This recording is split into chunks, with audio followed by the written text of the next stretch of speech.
Before I begin, I want to make a big announcement. The full Igbo calendar is now available for your Apple and Google Calendar.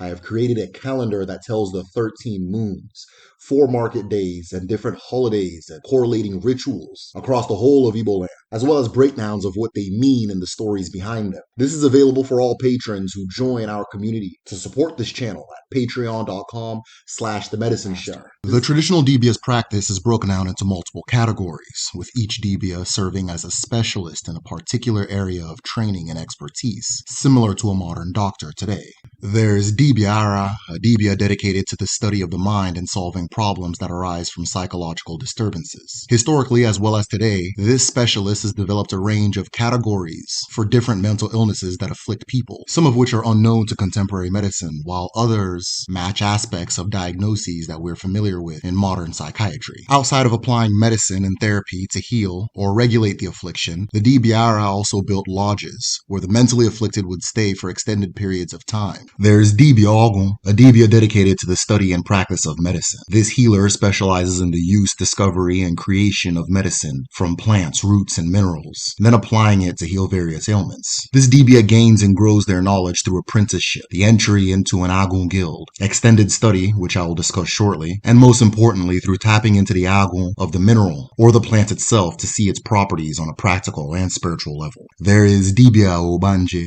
a Dibia that specializes in matters concerning the phenomenon of Obanje and the world of marine spirits. This is the Dibia often called upon when a family deals with the struggles of an Obanje, such as repeat infant mortality, erratic or hyper-rebellious behavior from children and young adults, and to do an inspection to assure that a child is not Obanje if parents are suspicious, as well as doing the necessary ceremony to separate the child's spirit from that of the Obanje if a connection is found. There is Dibia Amadioha, Dibias who study and expand their connection to Amadioha, the Arushi of the sky, lightning, thunder, leadership, justice, and the will of a people. Most Dibia Amadioha today are known as rainmakers, as in their craft they possess the ability to summon rain at will. These Dibia can also hold rain for special events and ceremonies, as well as give a forecast if necessary. There's a really funny video on YouTube by the BBC where this skeptical interviewer goes to see one of these rainmakers or Dibia Amadioha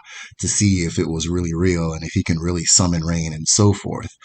So he goes there, and he's making these little quips about whatever he's talking about. And, he meets this old man, and if you look in the guy's face, he's dead serious, right? If you watch the video, you'll know what I'm talking about.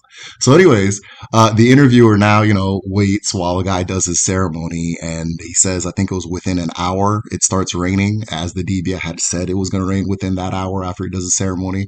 The interviewer then has the nerve to say, according to my app, it was going to rain anyway, and I'm just going to trust my app from now on, something like that. So if you're interested, I'll put the link below. But yeah, I just thought that was funny. There's Dibia Obopable, or Dibia that specialize in the science of bones. These are today known as bone setters, who are famously able to realign and repair broken bones, most famously from injury. On a personal level, my brother broke his leg after he fell from a high chair before he had turned 1.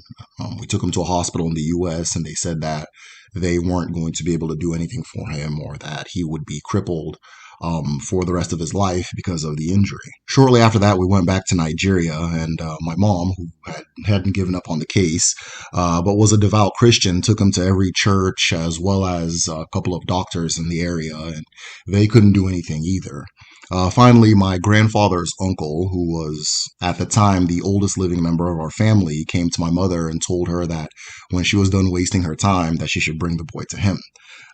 She hesitated because of her religion at first, but then after a while, she complied and took my brother to my uncle. I was around 5 at the time, and my memory of it isn't the clearest, but what I remember was that they buried his leg underground for several days. He had an attendant with him, and he slept there for a few days too.